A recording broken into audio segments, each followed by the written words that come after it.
Hi, I'm Ross Bolton. Welcome to my funk rhythm guitar video.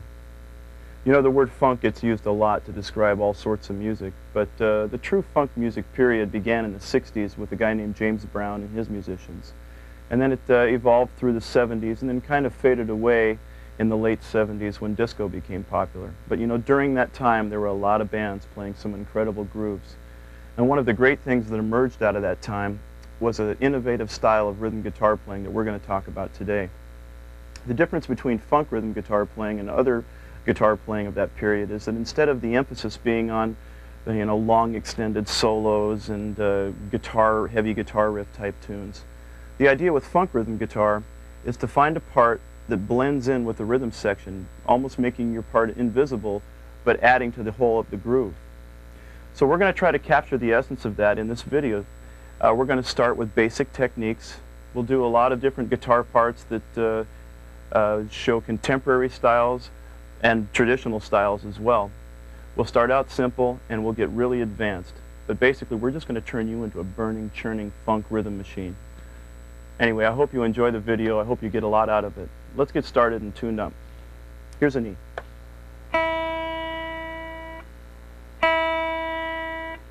Here's the B.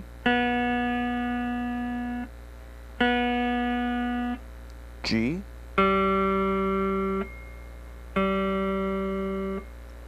D.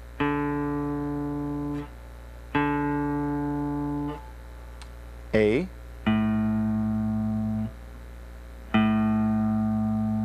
And finally a low E.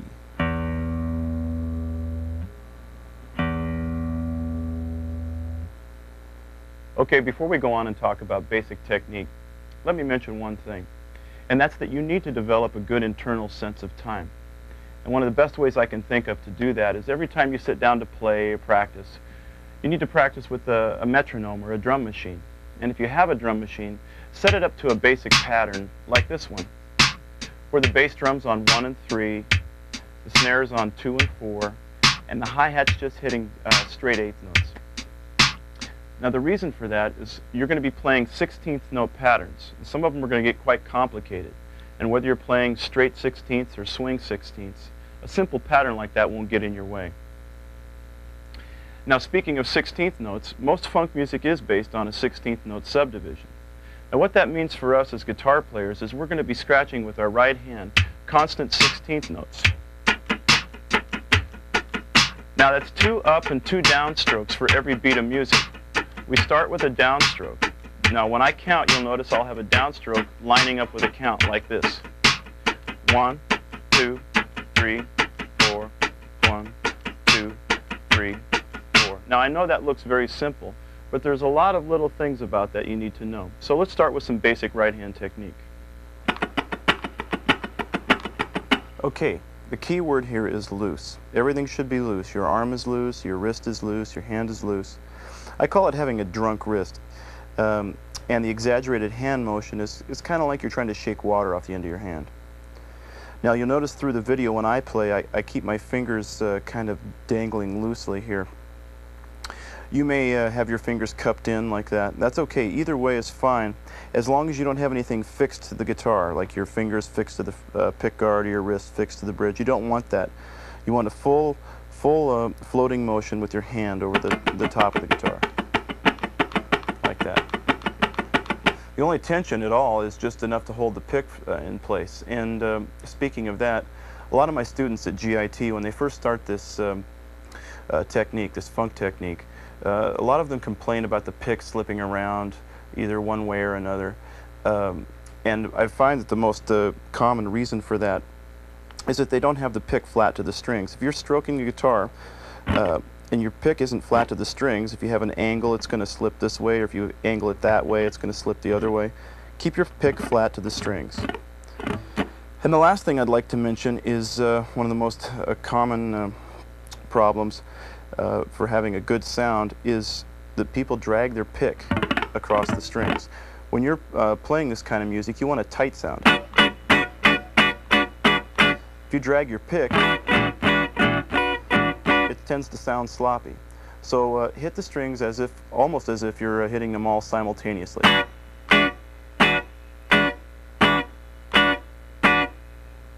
Before we go on, let me show you this chord. It's an E dominant ninth chord. It's the mother of all funk chords. And it's also the foundation for most of what we'll be doing in the first section of this video. Here on the 7th fret, we're playing an E with our second finger, a G sharp with our first finger, and then with our third finger, we're barring the top 3 strings, all on the 7th fret, to complete the chord. Sounds like that. Now, while I got you here, let's just mention a couple things about left-hand technique. The whole thing here is to be efficient. You want the minimum amount of movement necessary to get the job done. Your left hand controls the articulation, that is, which note is played when, just by squeezing down, and then raising up just enough to mute. That's all the movement you need. You don't need to be flailing around all over the place, especially when the rhythm parts get complicated. The last thing is that the left hand controls the length of the note, too. Just by bouncing your hand, how long you hold it down. Now, this is true whether you're playing chords or single notes, and you'll see throughout the video that this is really a necessary technique to have together. Now that we've talked about the techniques for each of the hands, let's take each one of these 16th notes and isolate them. This is going to be crucial for you to play more complicated parts later. Isolating these 16ths is the basis for all of your funk guitar playing. So, if we get the drum machine going and we start scratching our 16th notes in time, so we know there's 4 16ths per beat of music. There's 2 downstrokes and 2 upstrokes. Let's start with the first downstroke. It's called the downbeat. 1, 2, 3, 4.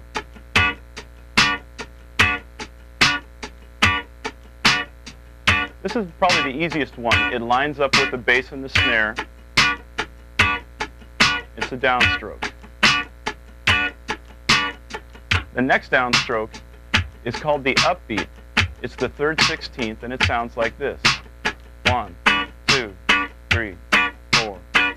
1, 2, 3.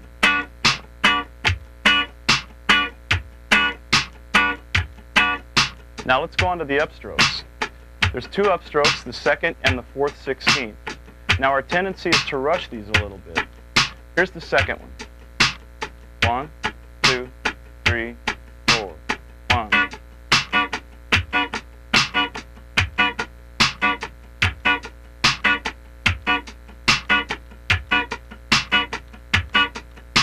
Now the 4th 16th is probably the most difficult one. It sounds like this. 2, 3, 4.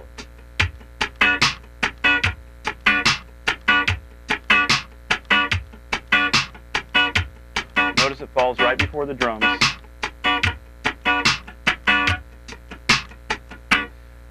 Now, at this point, you may want to stop the tape and practice these on your own, because, like I said, these are the building blocks for building the other guitar parts.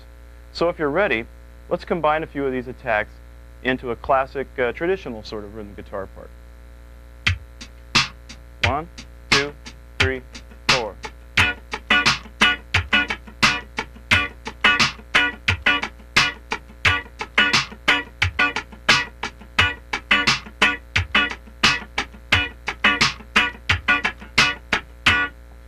Now the cool thing about this guitar part, we'll call this our basic JB part in honor of James Brown.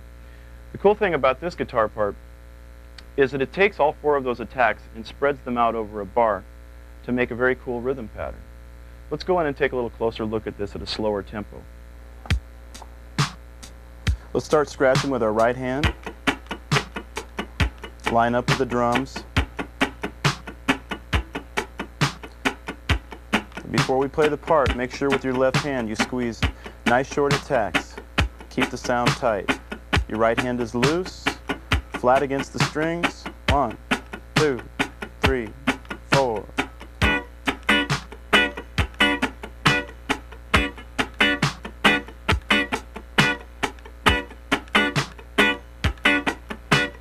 Down, up, down, up, down.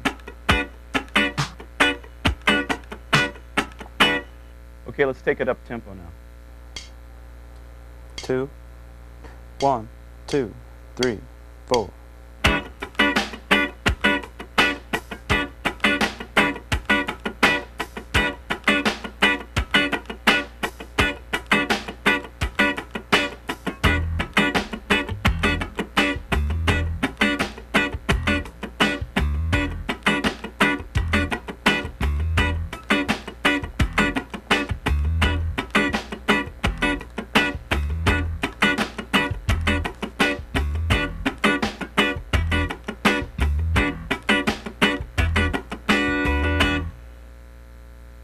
our next rhythm example, we're going to go down 2 frets and play a D9. This part also has all 4/16ths spread out through the bar, like the last example. 1, 2, 3.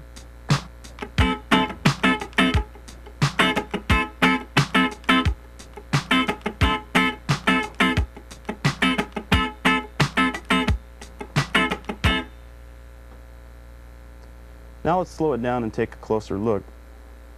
We start with 2 downstrokes followed by 2 upstrokes. Let's just start there. 2, 3, 4. Down, down, up, up. Now I'll add the last attack. It's an upstroke right here.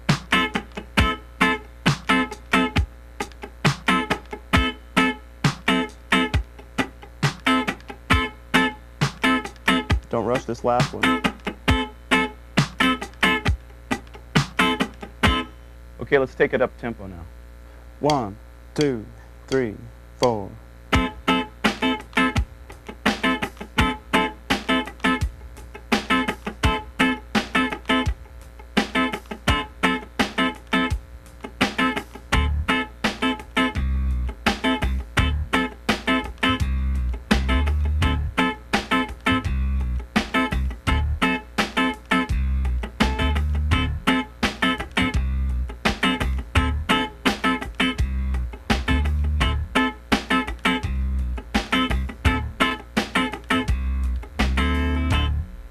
Now before we go on, there's a couple of things I want to mention. The first thing is about controlling the scratch with your right hand.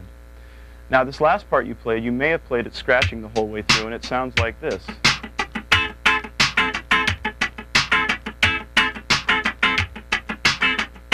Now that's okay if you're starting to learn the technique for the first time. It's a little easier to learn how to keep your time constant by scratching.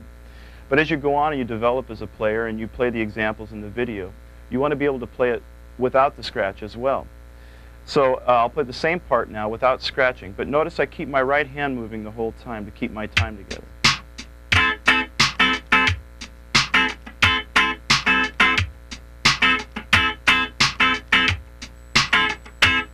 So that's something to be conscious of as you go through the whole video. One other thing, about playing funk guitar, the tone is really important, and the tone begins with your hands. Now, the guitar you use and the amp you use and the effects and all that are important, but tone begins right here. Don't be meek. This kind of music isn't for the timid. When you practice, practice aggressively. Practice like you mean it. Because when you get out and you play in real life, you're going to play the way that you practiced. Okay? So keep your tone strong. Now, let's go on. We talked a lot about 16ths up till now. And there's basically 2 ways to feel the 16th note. A straight 16th, which is the way we've been playing up till now. But the other way that we're going to talk about is a swing 16th. And that's like a hip-hop feel or a new jack swing or whatever they're going to call it this next year. If I scratch 16ths with the drum machine, like this, these are straight 16ths. Everything's even. This is the way we've been playing up till now. But if I make one attack longer and one a little shorter, it sounds like this. Now you can exaggerate the swing, but it's best to just put it right about here. This is comfortable and this will groove well with music. Now once again, straight and swing. So now we're going to take the first part that we played, we called it the basic JB part, and we're going to play that with this swing 16th feel. And it'll sound a lot like this. 2, 3, 4, down.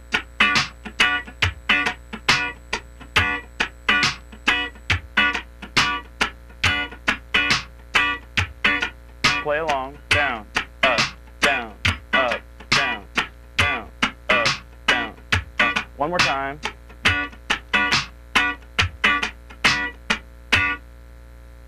Okay, now let's play it with the rhythm section.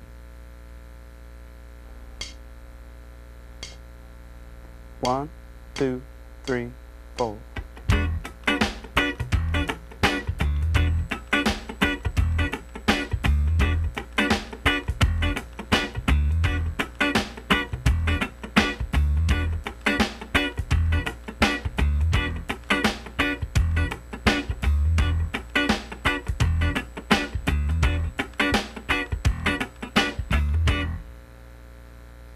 our next example, we're going to move up one fret to F9. And this part resembles the other part that we just played, but we've added a couple of attacks, make it a little bit hipper, and it sounds like this. 2, 3, 4.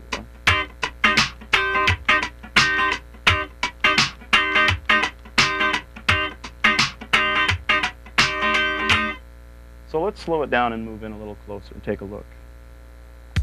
Okay, start scratching in a swing feel. 1, 2, 3, 4.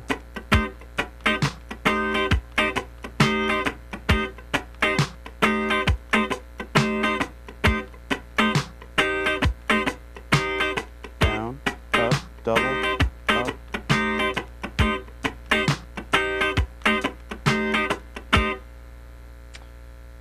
All right, let's swing this one with the bass and the drums. 1, 2, 3, 4.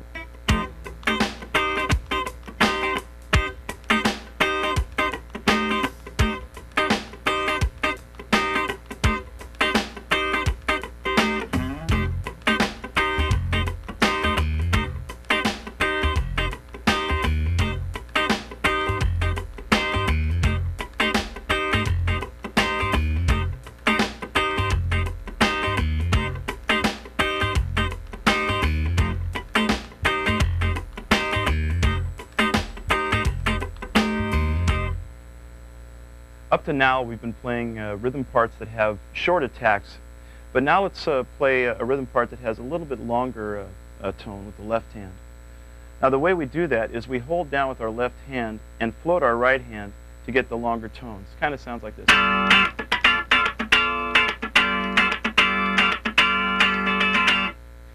So, for example, let's break it down a little bit. Let's start by just playing 4 sixteenths in a row like this.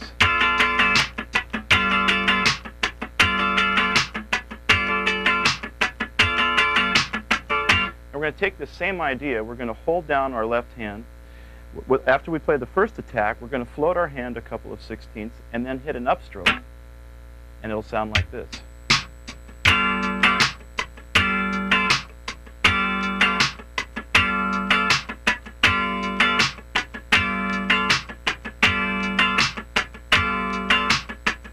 Now let's play a rhythm part that uses that figure. We're up here in G9, if you hadn't noticed, on the 10th fret. And the part will sound like this.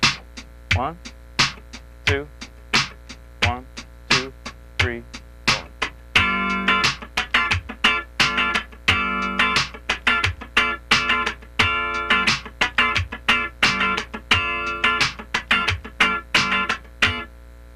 Okay, let's slow it down a little bit and take a closer look.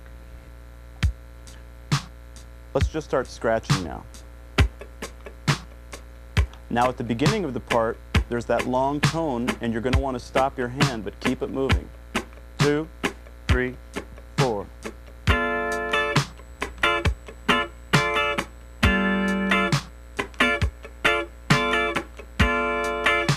Up, down, double.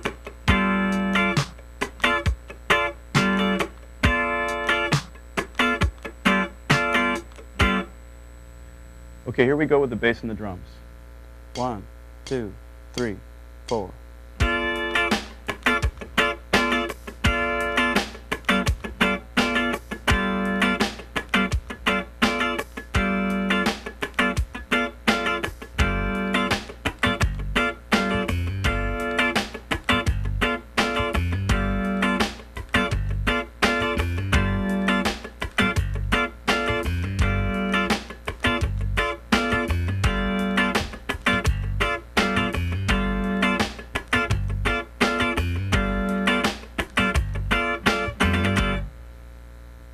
Something I'm sure you're all aware of, but maybe never looked at on its own, is a little thing called a half-step slide, and it's an important component to most funk guitar parts. Maybe sounds like this.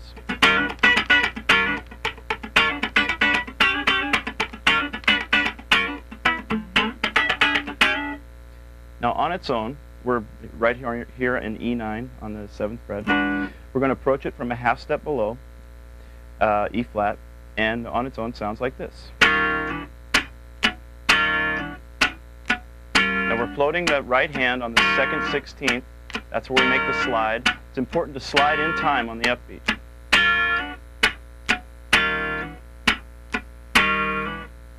That's the basic slide. Now there's three kind of common ways that this is used in context of a rhythm part. Let's play one beat patterns. The first one is the slide, holding the left hand down and floating the right hand, and it sounds like this.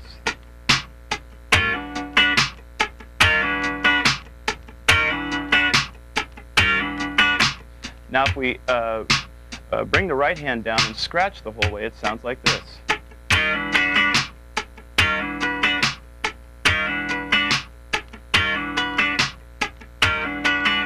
Now if we raise the left hand on the third 16th, we get a little more syncopated sound like this.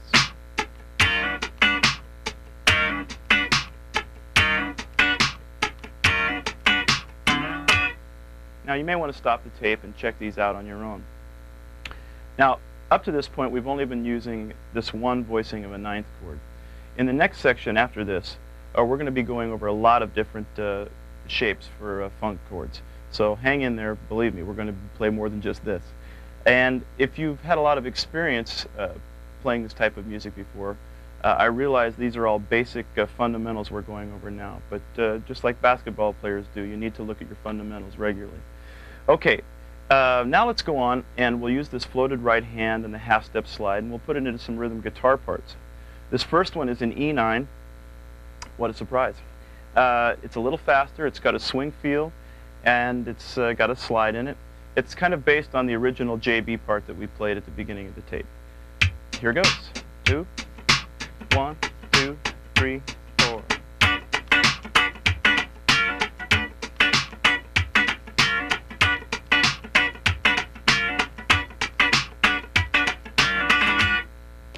Okay, let's slow it down and take a little closer look. Okay, start swinging.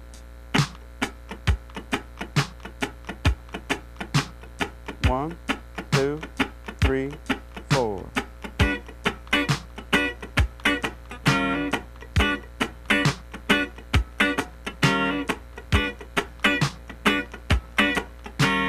Down, up, slide. Down, up, slide. Okay, now you're ready to play it with the band. 2, 1, 2, 3, 4.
Okay, let's move down the neck to the 3rd fret. This is based off of a C9.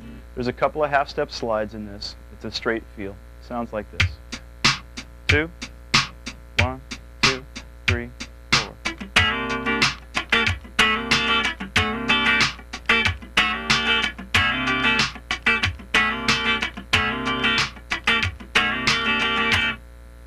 Okay, let's slow it down and take a look. Remember, it's a straight feel. 1, 2, 3, 4.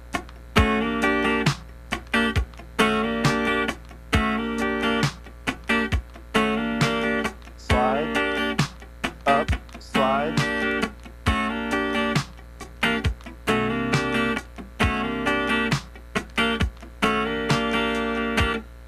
Okay, let's go up tempo. 2, 1, 2, 3, 4.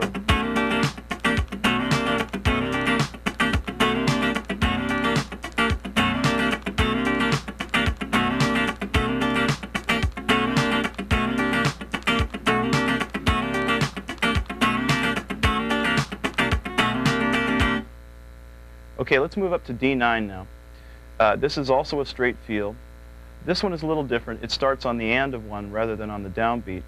And it has a long tone with a slide in it as well. Sounds like this. 2, 3, 4.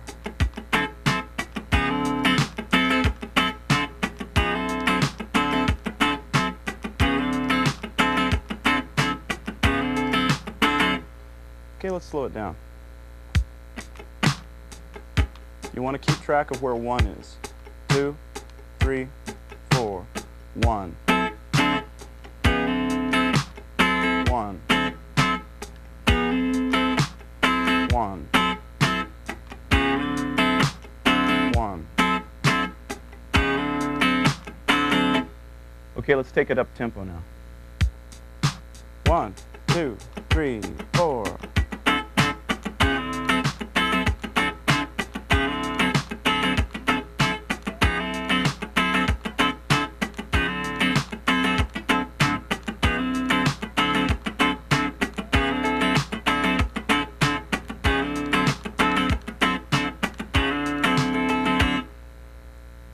Okay, for this last example of this section, we're going to move back up to E. Now this one's going to be a little bit faster, so I'm going to demo it just a little bit below where you're going to end up playing it. There's a couple of slides in this, and here we go. 1, 2, 3, 4.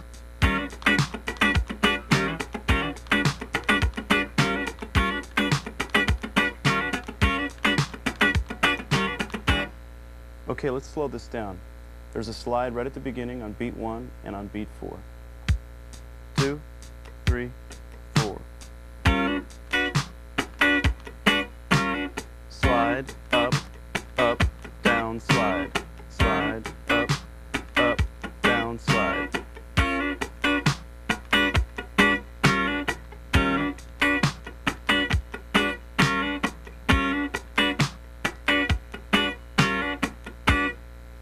If you're ready, this one's kind of fast. Let's play it with a band. 2, 1, 2, 3, 4.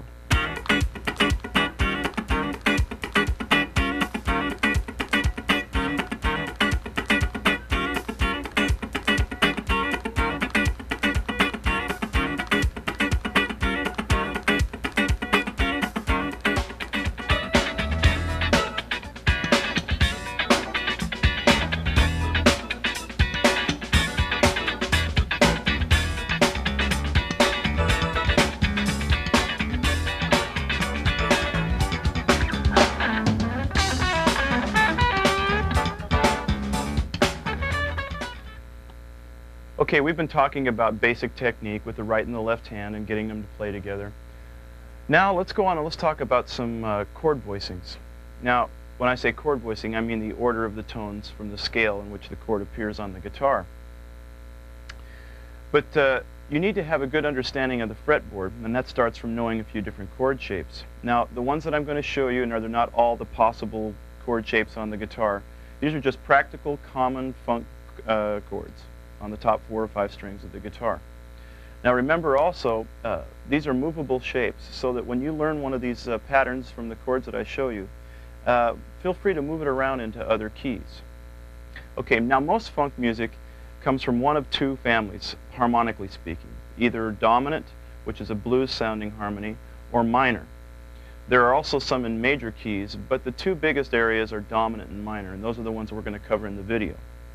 Now we're going to start with the dominant family. Now when I say dominant, I'm referring to a 7th chord family that derives itself from having the root tone, that's the first note of the scale, the 3rd tone, the 5th, and a lowered 7th. Okay, that's the basis of this harmony. Now let's go onto the guitar and see all the different voicings we can come up with. If we start here in 3rd position on the 3rd fret, this is our first voicing. We're in the key of G now. It's a G7, and G is our root. It's on top. Let's go up to the next inversion. Now we're still on the top 4 strings, and now we have the 3rd on top, and G is on the bottom. Our root is on the bottom. The next chord, the next inversion, has the 5th on top. It's also a G7. This is one of my favorites. I got this from a Sly Stone record. the G is kind of hidden here on the B string, so your landmark is here on top. And then right here in the same position is the G9. And then again in the same position is another G7 right here. We're going to put the 7 on top. And then the last chord, another one of my favorites, is this G9 with the root on top. Now if some of these shapes are new to you, you might want to look through the book and get familiar with them. Now let's connect them with a scale on top, the dominant scale, more commonly referred to as the Mixolydian mode. And if we connect them, we get all the extensions like this.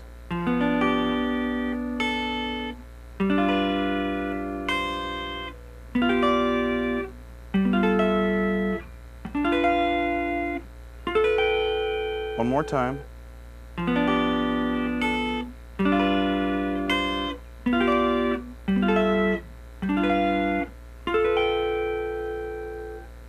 Now we're going to play a few rhythm parts using some of the chord voicings we just talked about. We'll still be in the key of G. This first one is like something you might have heard on an early Kool and the Gang record or a Sly Stone record.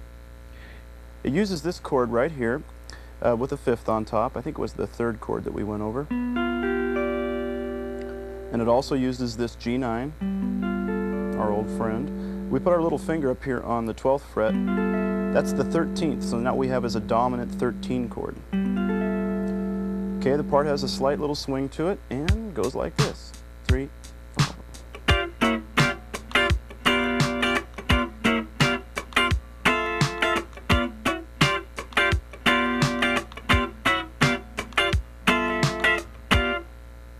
Now let's play it a little slower.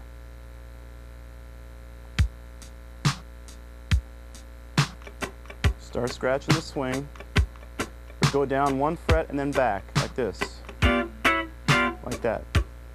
But you're scratching the whole time.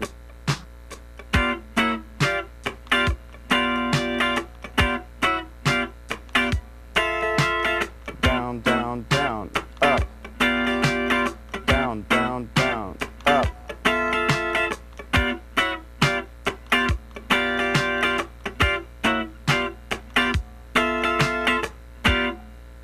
All right, let's lay it out with the rhythm section.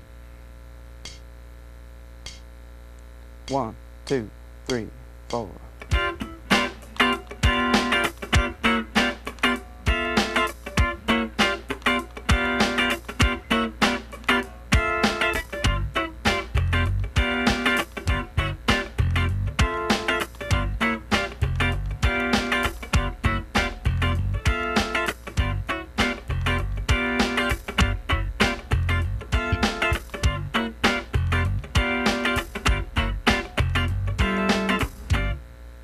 All right, this one's a little more up-tempo. It still has a slight swing feel to it. We're going to use 2 chords. First, this G9 high on the neck here. This is the last chord we talked about. The other chord is this G7. And again, we're going to put our little finger on the 13th fret. But during the course of the part, we're going to take it off. You'll hear that. This is something you might have heard maybe on an early Prince record. Here, it goes like this. 3, 4.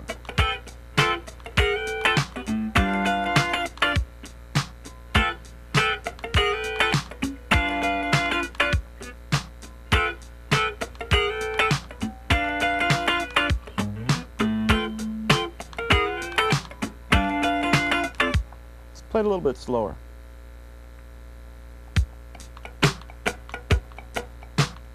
One, 2, 3, 4.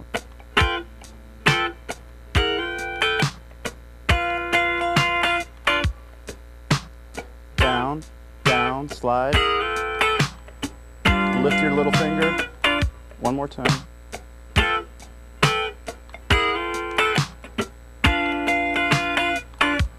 Okay, let's take it up tempo now. 1, 2, 3, 4.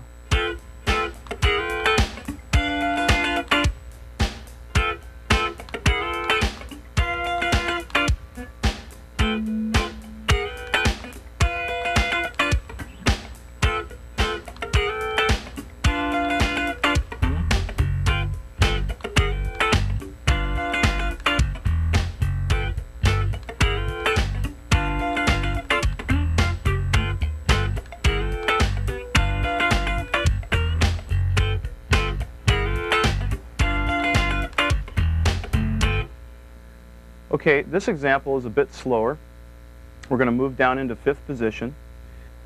We're going to play this G7 chord right here. This is the second voicing we talked about. Remember, it has the 3rd on top and the root at the bottom. And our only move in this pattern is to take our little finger and move it up 1 fret to the 4th. That's called a dominant 7 with a suspended 4th. This is a pretty common move in a lot of funk rhythm guitar patterns. Now our tendency here, because of the nature of the part I'm going to play, is to stop your right hand when we go up to that sus4. Now when you hear the pattern, be conscious of that because you want to keep your hand moving the whole time. Let me play it a couple times and then you join in. 1, 2, 3, 4.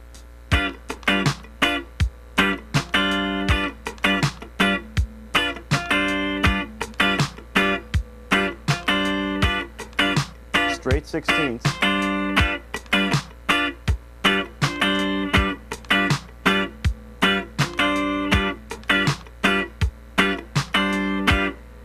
Let's add bass and see how it sounds. 1, 2, 3, 4.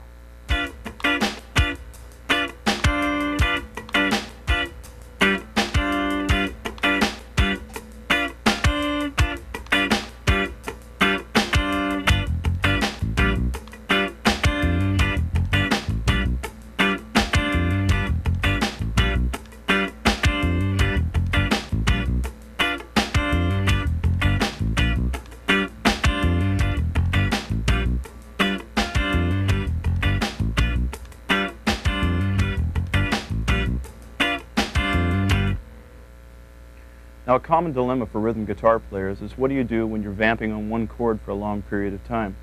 It can get boring, and how do you keep the part interesting? Well, there's a lot you can do. For instance, if I'm just playing on this E9, what can I do? Well, it's a couple of things.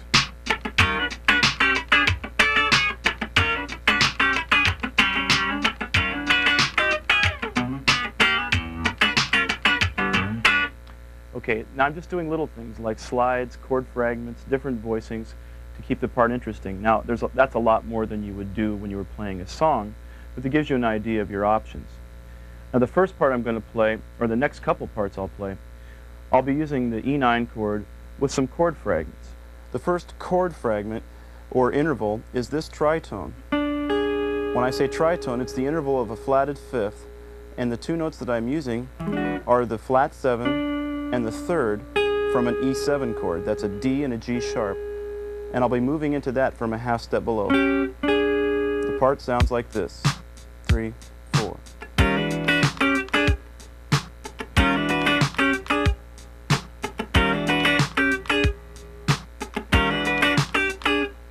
Okay, so let's play it a little bit slower and take another look at it. It's sliding and then the interval. 3, 4. Slide. Those are 2 upstrokes. Straight feel.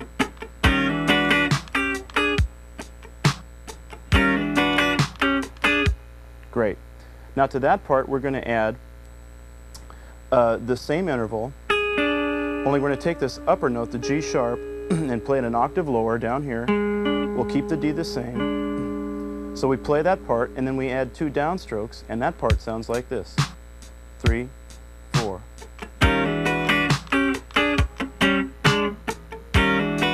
Up, up, down, down.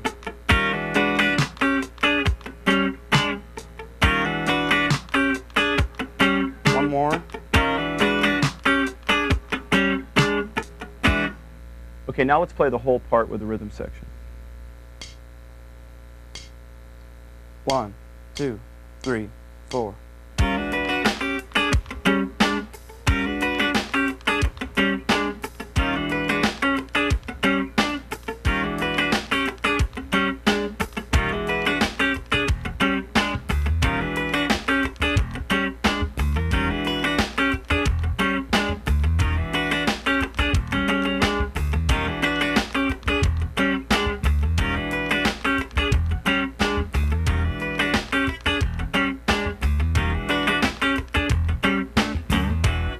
Now let's do the exact same part with a swing feel.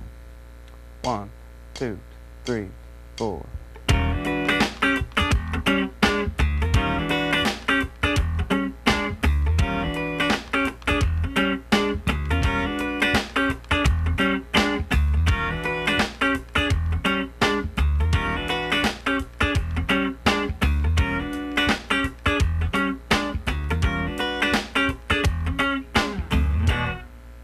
Okay, for this example, let's move from E9, go over to A7, and we'll play a 2-bar example. Sounds like this. It's a straight feel. 1, 2, 3, 4.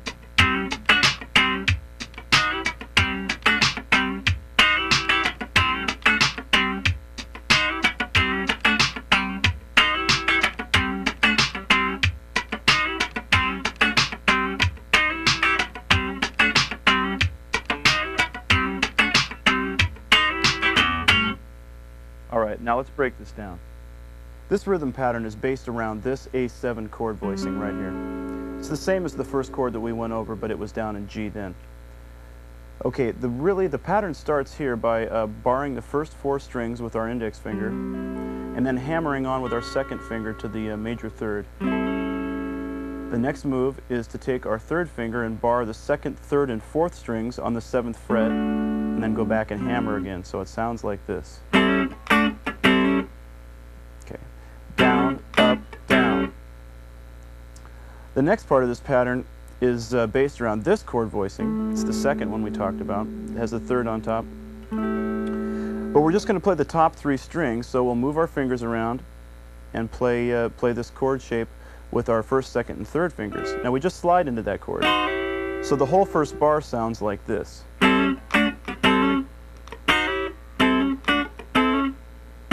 The second bar is identical, except that instead of just a simple slide with this chord voicing, we actually float the right hand and use that one rhythm pattern we talked about.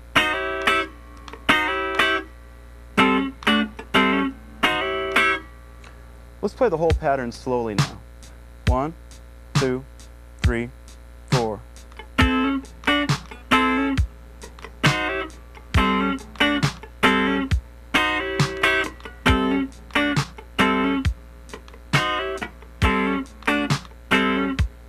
One more time.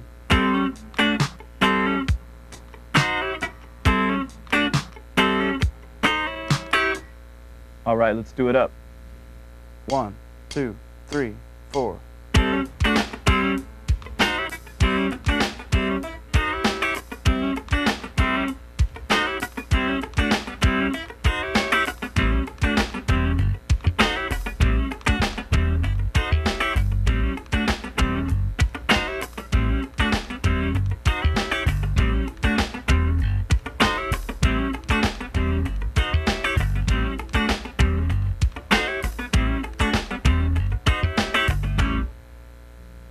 As you recall earlier, I said that most funk tunes fall into one of 2 categories, either dominant harmony, or minor harmony. Now we've been talking about dominance. Let's shift over and talk about the minor chords now. Now the only difference between a dominant 7th chord and a minor 7th chord is the third. Okay, you have a lowered third in a minor 7th chord. So the chord, a minor 7th chord would be spelled the root of the scale, the lowered third, the flatted third, the 5th of the scale, and the flatted 7th. That would be a minor 7th chord. So now let's go and look at the dominant chords that we played. Well, we'll lower the third, and we'll create a whole new set of minor chord voicings. You'll remember the first chord we played in the dominant section was this chord. The third is here on the G string, and we need to lower that to make it a minor 7. So we take our finger off, and that's the world's easiest chord to play. That's a G minor 7. Go up to the next inversion. This was the next one in the dominant family. Now the third's on top. Then we need to lower it 1 fret, so we'll just bar here with our second finger. And we have a minor 7. The next chord was this one. Now here the third is on the bottom, on the D string, so we'll just lower that. We'll bar with our first finger. And now we have a minor 7 chord there. In the same position, we had this G9. Now the third is here, same note. We lower that, simply just bring it down 1 fret. There it is. The next voicing was this. Now let's lower the third. It was here on the B string. And we'll put the 7 on top like we did before. The last chord is the only one that doesn't work by comparison. With this G9, if we lower the third, which is on the B string, it's kind of a tense sounding chord. So we're going to play a G minor 7 like this. It's a little easier to play. Take our little finger, maybe you'll use your third, but I'd use my little finger. Now if we connect these using the extensions, we play a scale in the top voice like we did in the dominant section. I'm going to use the Dorian scale.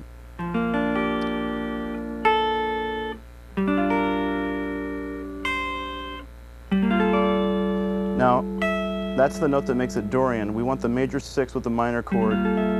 That's a common funk move. And then, moving on. One more time.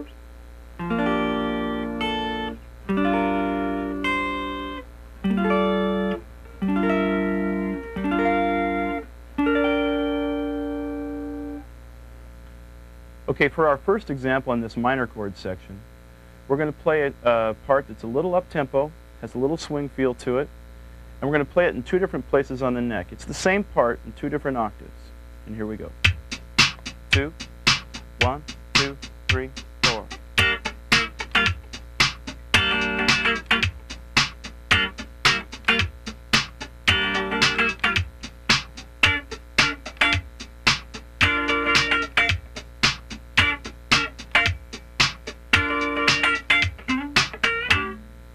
Okay, let's break this down. We'll begin by using this chord, the G minor. It's the first one we spoke of, but I'm going to add my 3rd finger here and play the root in the bass.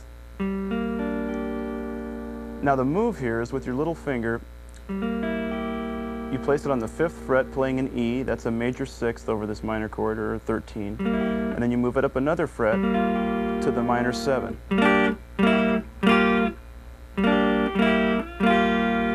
Now we're going to play the same sound up here in the 10th fret, this minor 7 chord. We'll put our little finger here on the 12th fret, and then on the 13th fret.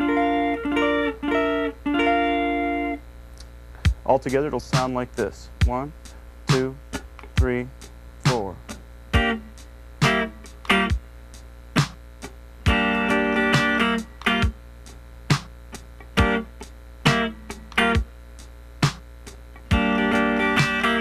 Let's go up high here.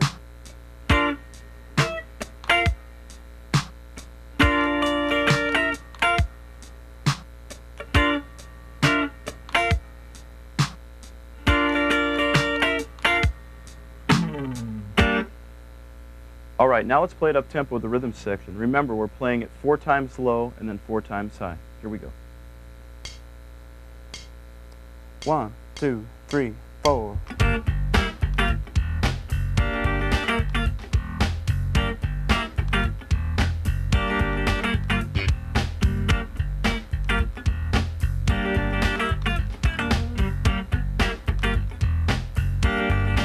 Move it up.